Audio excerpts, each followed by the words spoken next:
this is Luckless Lovelocks bringing you a review of Heroes of the Storm. I've got some people on chat here that are going to participate, so guys, feel free to ask questions if you want to, or if you want to add to the review, you want to call me out on my bullshit, whatever, just let me know. Just so you know who I am, I'm kind of coming from the Dota 2 world of MOBAs. It's the first MOBA that I played, and I've definitely played over 2,000 hours of Dota 2. And I was in the technical alpha for Heroes of the Storm, and I made it to level 40 in the technical alpha, and I've been playing ever since.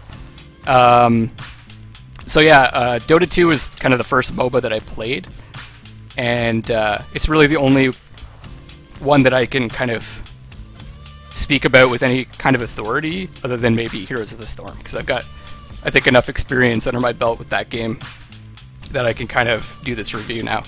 The other thing is I don't do scores. I feel like kind of reducing a game to a score is kind of like, I don't know, reducing like a book to a jacket cover. It just doesn't do it for me. So if you're looking for a score, I'm not going to give one. You just have to listen to the whole review. So jumping right into it, this game is a lot faster paced than Dota 2. Games last like about 20 minutes, and I've seen games end in 8 minutes. So it's way, way, way faster. That's good and bad. It's good in the sense that it's more casual. If you end up with a bad game, it'll end really fast relative to other MOBAs. But it's a bit worse than Dota in the sense that you don't get that epic like struggle that you feel in Dota. So the highs are a bit lower and the lows are a bit higher than in Dota 2. The abilities are a lot more spammable in Heroes of the Storm than Dota 2, and the health bar and mana bars are quite a bit larger compared to the costs and the damage that spells do in Dota 2. Like they're... Oop, hold on a second, let me fix this. That picture's not looking good. I'm just running some gameplay of mine on the side here. So another part of the game is that is interesting, that's different from Dota 2, is that there's pretty consistent team fighting over map objectives and defensive structures. So in Dota 2, there's a large period where you're doing farming, and there might be like 3 of your teammates fighting, and one guy's off farming, trying to become more powerful than everyone else because he can carry your team. There's really a lot less of that in Heroes of the Storm. There are heroes that will go off and get merc camps, which help you to push lanes. But for the most part, after the beginning of the game, where you're kind of soaking experience, you're basically team fighting most of the time. Oh, that's cool, that minibus, that you want to get into it. It's a lot of fun. The game's a lot of fun. So another big difference between Heroes of the Storm and Dota 2 is there's different, what they call battlegrounds, or different maps. And each map has its own objective, and the game is kind of sold in a sense that you're gonna have different experience every map that you play. But in my experience, many of the map objectives may seem different on the surface, but they're really variations of the same theme. So it's usually collect objectives, which help you to destroy enemy, or all the objectives really help you to destroy enemy fortifications in the end. And it's either kind of collect something, collect and turn in something, or there's some kind of area control that will either bombard your enemy fortifications or will give you some kind of strong lane pushing advantage. So like a big creature that's going to walk down the lane, or a creature that you can take over that's going to damage enemy structures, or a laser that's going to shoot at enemy structures, or some kind of like bomb that's going to bomb them. And all these different objectives are meant, or different maps, different battlegrounds, are meant to make the game go faster and give different heroes advantages on different battlegrounds. But in my experience, it does succeed in making the games go faster, because obviously the playtime's way lower. And if they introduce some kind of map mechanic where something helped you to defend as opposed to push, it would make the games go longer for sure, as opposed to shorter. And that's not what they're going for in this game. They're going for like short playtimes. So it succeeds in making the games go faster, but I think where it fails is creating kind of the hero pick diversity they're looking for. So they're looking for like you to pick certain heroes on certain maps because that's what they're good at. But in my experience so far, what's happened is there are certain heroes that are just good on all maps, and those are the heroes that are picked the most commonly. One counterexample I could think of is the hero Gazlow, who's quite good at Sky Temple, and also Sylvanas on Haunted Mines. The reason why Gazlow is so good at Sky Temple is because there's very like certain area control points where he can plant turrets, and he can like control that area really well. And the other one is Sylvanas on the Haunted Mines. And the reason why she's good at that one is you get this large creature that pushes through a lane, and she could disable the enemy towers and enemy mercenaries. And if they're disabled, then that creature can do a lot of damage to the enemy fortifications. But those are two examples that stick out. The rest of the time, people kind of just pick the best heroes in the current metagame. So just some other points about the game. Most of the heroes are pretty generic, like MOBA style heroes. What I feel like they've done is they've taken abilities from other MOBAs, and then abilities from heroes in other MOBAs. They've kind of thrown it into almost like a bag, and then like pulled them out randomly and put them together, or they took them and they kind of tried to fit them into the theme of the character. So they've got assassins or nukers, which tend to do kind of burst damage. Warriors, or they're called tanks or warriors as they're called in the game, that tend to have like kind of crowd control abilities, and they absorb a lot of damage. And by crowd control abilities, I mean like stuns or slows and things like that. And then there are supports they're mainly healers, but some of them have utility abilities. So like they'll give vision, or they'll buff teammates, or they'll prevent teammates from getting stunned, or they'll shield them. What the fuck? Optic Zodiac, what's up, man? Welcome to my review of Heroes of the Storm. One of the more interesting classes is Specialists, though, and what they're designed to do is to do damage to enemy fortifications and to capture mercenary camps. But what's interesting about them is that abilities that do damage to fortifications in this game also do damage to heroes and to mercenaries. So a lot of specialists can do major DPS to damage per second to heroes and structures. So there's this kind of... Blizzard has created these like classes, but there are definitely heroes that bridge those classes. And these specialists definitely do that. They can actually do more DPS to heroes than even the assassins can.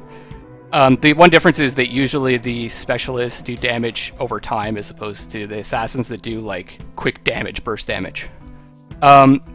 Getting away from the more generic characters, there are a few interesting design choices they made with some of the heroes. So one of them that sticks out is Abathur, and he doesn't actually do directly engage in combat. He usually just like stays in one spot behind your defenses, and he can place mines anywhere on the map, and he can move these like bugs around and push lanes kind of RTS style, which there isn't really a comparable hero in Dota 2. And also he can infest your allied heroes to give them like shields and give them this little dude that hangs above his head that shoots at people. So that's a very unique hero that I haven't seen in a MOBA before. There's Murky. What Murky does is he places an egg anywhere on the map, and when he dies, he respawns at that egg after just a few seconds. And his death only counts as 1/4 of a normal hero's death. That's, I find, to be a very interesting design. I think someone pointed out that they've done something similar in League of Legends, but I've never played that game, so I can't comment. But it's a really fun hero, and he can also, if you take the right skills, he can one-shot heroes at the end of the game. Once he gets to like level 20. Another one of the more interesting heroes is the Lost Vikings. And if you're familiar with the game, it's basically a copy of like the Lost Vikings from that game. You've got 3 distinct units that you can move around independently around the map. But that is really just like a simpler version of Meepo from Dota 2, so that's not really all that creative. So, in my opinion, kind of the most interesting design choice that they made with the heroes is Abathur, and I'd like to see them. If there's one thing that's going to keep me going back to Heroes of the Storm, is some more interesting hero designs. So we'll see what they do in the future. But I have enjoyed playing Murky, and I haven't really played Lost Vikings or Abathur, so I can't really comment too much on how much fun they are. So one of the other interesting design decisions they made in this game is that you have shared experience and no money. So in Dota 2, you get your own experience, you get your own money. There's carries in the game that can out farm, or sorry, that can scale way more than most of the other heroes on your team, and you want to get them the most experience and the most money as possible because they can almost single-handedly take on the other team. So in this game, everyone on the team levels up at the same rate, so at the same time. So what this does is it removes kind of the idea of carries from the game. So it makes people feel like they're not being left behind, and also prevents kind of the weaker players from getting picked on, not only by their team, but also the other team, and kind of fed on by the other team as well, because you're kind of the first person to die in every fight if you're a support in Dota 2.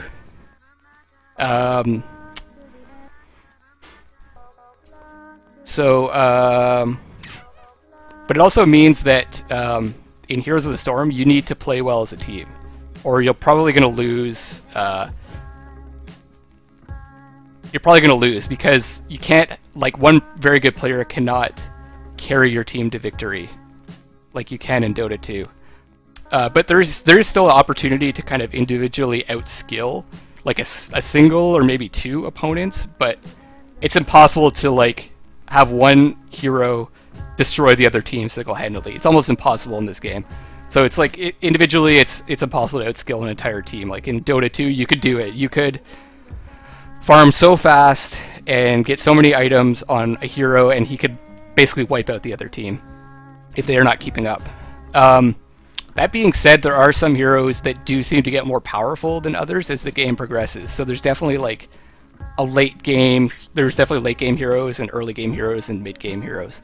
So Caltheas and I'd say Murky, those two are kind of heroes that come to mind that get powerful, like really powerful late in the game. Murky could, like I said, can one-shot a lot of the squishier heroes, and Caltheas seems to be able to like almost one-shot an entire team if he does things correctly. I'm exaggerating a bit. Things have to be perfect for it to happen, and he has to synergize with other people's abilities to make it happen. But he could do a massive amount of burst damage to the whole team if the other team's not mindful of what he can do. And it seems like a lot of the warrior classes are more powerful in the early parts of the game. They're stronger, they're beefier, they can stay in the fights longer, and they can do a bit more damage as a result. So instead of items in Heroes of the Storm, you choose talents that either kind of boost your abilities or add new abilities or passives, and you'll get them at certain levels throughout the game. And like I said, that replaces item purchases. So in League of Legends, you buy items. In Dota 2, you buy items with money. Since there is no money, they have this system put into place. What it's meant to allow you to do is customize your hero. So let's say you end up with a lineup where it's all people that don't do damage, right? Then you could take the talents that kind of give your hero. Everyone could take talents to give your heroes damage, and you'll up your your DPS. Which is cool. I like that idea. It means that someone that's meant to be a support can be a DPSer and so on and so forth, but it seems with like the next patch that's coming out, or the most recent patches, they're moving away from that. So they're taking some, like, for instance, Brightwing, they're taking away some of her damage abilities, and she's basically becoming like a pure healer. So I think they're probably realizing that that might have been a design flaw, because it meant that not only could you be a really good healer, but you could also do tons of damage as well. So it makes certain heroes inherently more powerful than others. And that's why Brightwing has one of the higher win rates of all the heroes. It could be because she could both do damage, and she could heal. One of the biggest flaws that I've discovered in this game, though, is that the matchmaking right now is really, really, really bad. Like, I cannot stress this enough how bad the matchmaking is. It's great because there's short queue times. So, like, for instance, earlier today, I like went into queue for about like right away, and I got a match found in maybe like 10-15 seconds. So there's the downside to that, though. In quick match especially, this is probably easily like the worst matchmaking I have ever seen in a game. Like, the way it works is you pick a hero and you're matched with 4 other people if you're playing alone. So you could end up with like a horrid lineup that with a variety of like skill levels. So you could end up like you could have played since the alpha, and you could end up with someone that's brand new, and you could end up with a lineup that's like full of. They try to make it so that you don't get matched up with like all tanks and things like that, but you could end up with like a lineup that doesn't have a healer or like something like that. And basically, it doesn't matter how well you play, you could still just lose the game based on just how you randomly got hooked up with your team. Like, your lineup could just be so bad compared to theirs that if you play like a perfect game, you're still going to lose. And Hero League is the ranked version of the game. And at least in that, you queue up and you get to select your heroes in kind of a draft mode. You just pick heroes, though. There's no banning. And when I was playing in the alpha and I guess it came out in the beta. Sorry, when I was playing in the beta, it was pretty good. Like, we tend to get matched with people that were about at our skill level. But since the game has gotten released fully, especially in the last week or so, and maybe it's just because I'm playing more often, but in the last week, it's gotten like really horrible. It seems to, like, the ranking system seems to be ignored for the most part. So the way it works is you start at rank 50 and you work your way up to rank 1. Between like 50 and 40, you do not lose points in your rank. So you only increase. So basically, you can ignore those first 10 levels, because if you just play the game, even if you like win 1 out of every 10 games, you can get to 40. So basically, like, you can consider a rank 40 to be the same as a rank 50, in my opinion, just about. And so, just as an example, hey, didn't know you have a twin brother. I do kind of look like the Kappa dude. That's true. And he's black and white. So So a couple days ago, just as an example, I was rank 10, and I got matched with 3 rank 30 or like above rank twice in a row. So 2 games in a row. So if you put that in terms of Dota, it's like having a like 5k, 6k maybe not 6, 5 or 5.5k MMR person matched up with like 1.5 to 2k. Like, it boggles my mind how this could possibly happen. So what ends up happening is there's a lot of like stomps one way or the other. Whoever gets stuck with like the new players will end up getting stomped. Or like maybe 1 in 50 games, there's like a really like exciting game where it's like evenly matched. So it's like a luck of the draw. You're either have the awesome team and you stomp the other team, or you have the shitty team and you get stomped. And since there are no carries in this game, the disparity in skill level and game knowledge makes the game frustrating for experienced players, because they have to depend on teammates to be in the right place at the right time and using their abilities properly. This is compounded even more because there's no voice communication in the game. So you can't like type target this person now, because like you're fighting. Like, you can't do it. So it's really hard to type during a team fight or explain like really complex concepts without voice chat. Like, I can't say, you know, you need to capture this mercenary camp at this time, because the boss is gonna, like, one of the big golems is gonna cross the our lane, and we want to intercept it before it hits our towers or something like that, right? Like, I can't type all that out. It's impossible. It's not impossible, but no one's gonna listen to me.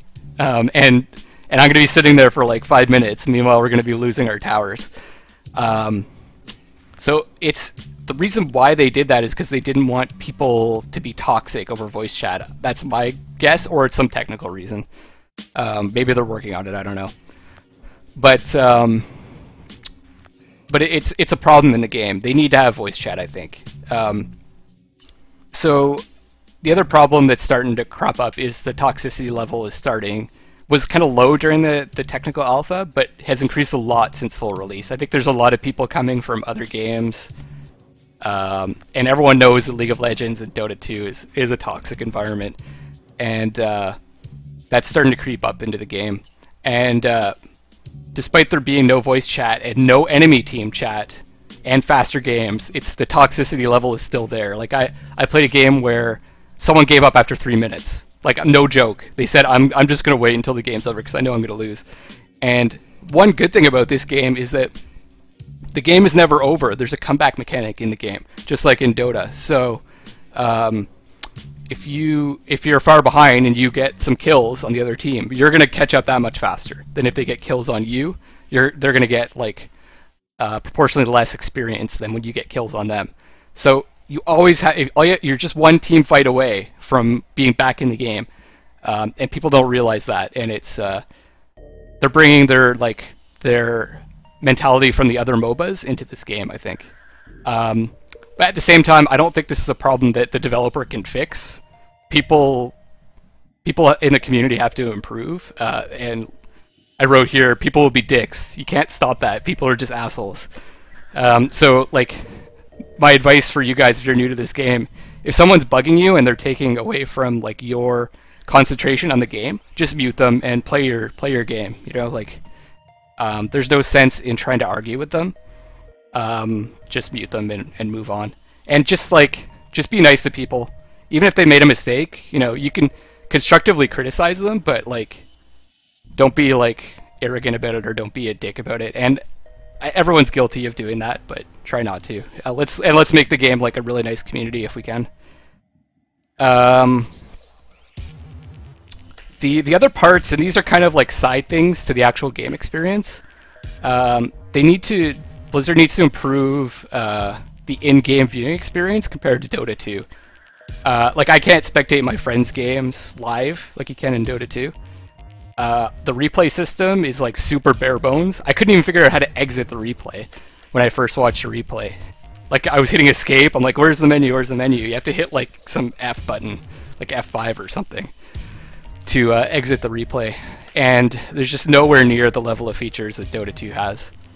Some other things is there's no community mod support or hats. So like, Blizzard develops all the in-game skins and everything. And it's funny coming from Blizzard because Blizzard is the reason, like their map editor that they released with Warcraft 3 is the reason why Dota 2 exists. But they're not doing that with Heroes of the Storm. It's almost like they don't want that to happen again, even though it's probably one of the better things to happen to gaming, right? Like, Dota 2 is all about the community, and I think Blizzard is trying to pretend like this is about the community, but there really is no, like, it feels like there's no community content for this game. And I think it's a mistake for them to do that because that's how Dota makes money. They make so much money off of the community doing work for them. I mean, it takes very little effort for them to do that, and it makes people engaged in the game. So that's why I think Dota's got a bit more legs in this game. Some other like gripes are, so there's talent gating and gold farming to unlock heroes. You probably heard about this. Hey, what's up, Drew Batman? What's up? Welcome to the show. I'm just doing a review on Heroes of the Storm. Feel free to chime in if you have any questions or if you want to make any comments. So in Dota 2, when you launch the game, you've got all the heroes, all the abilities unlocked. You can play whoever you want to. In Heroes of the Storm, there's a free rotation of heroes that you can pick every week that you can use in Quick Match. And you can only join Hero League once you've reached your... You have Heroes of the Storm. Oh, cool, cool. What do you think of the game so far? And when did you get it?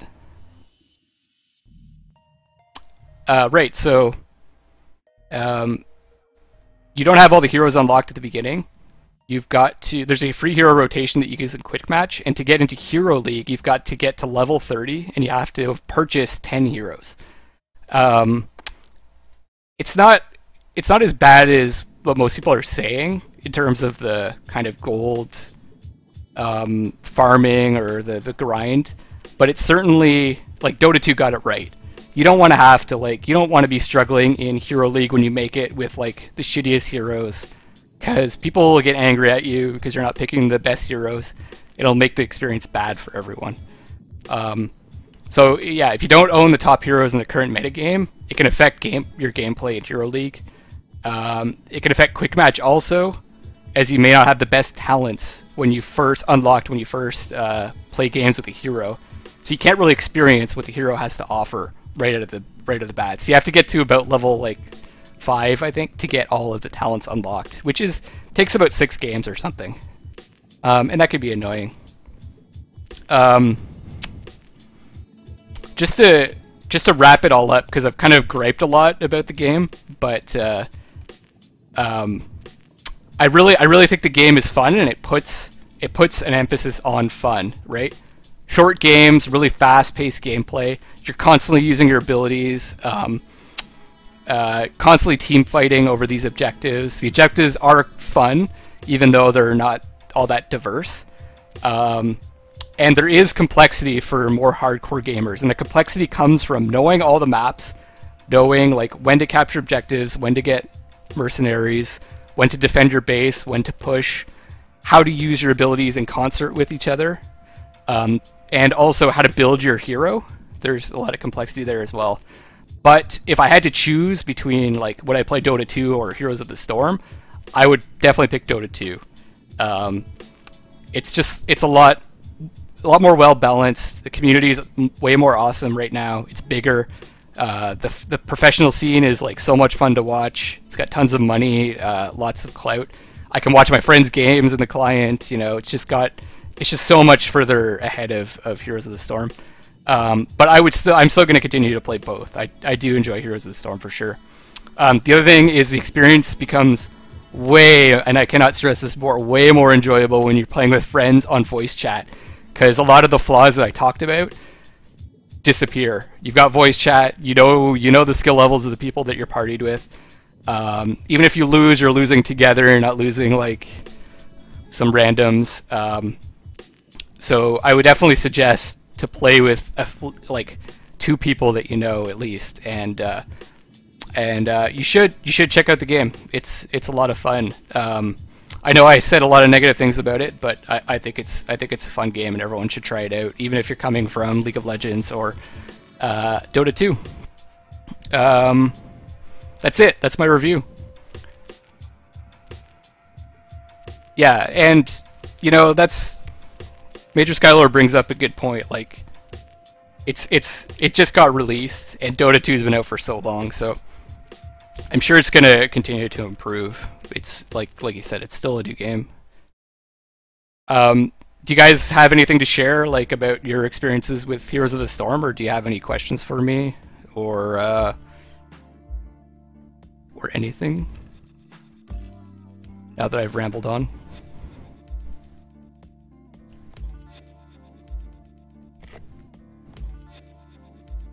I've not tried Smite.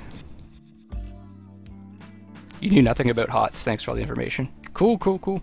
Yeah, I mean, guys, it's free to play, so go grab it and give it a shot. And if you guys want to learn how to play, just get a hold of me either through like my Twitter account, which is down below, or through Twitch. I'd be happy to play with you guys and like show you how to play. I've already taught some people, and it's fun. Sounds like something I might try one day. Cool.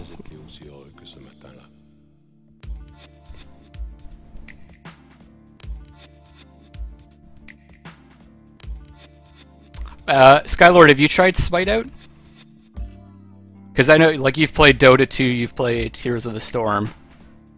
I don't know if you've played League of Legends, but I'm curious to hear how you think Smite fits into the whole scene, which is getting really crowded now.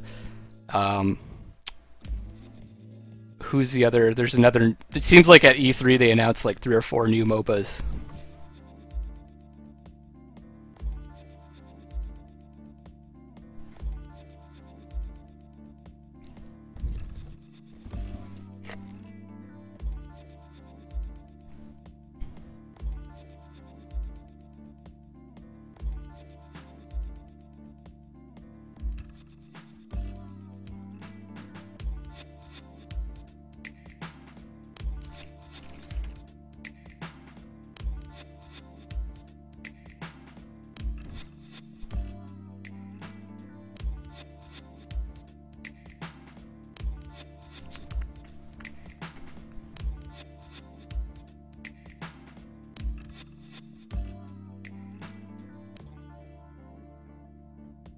Alright, I don't know what happened to Skylord.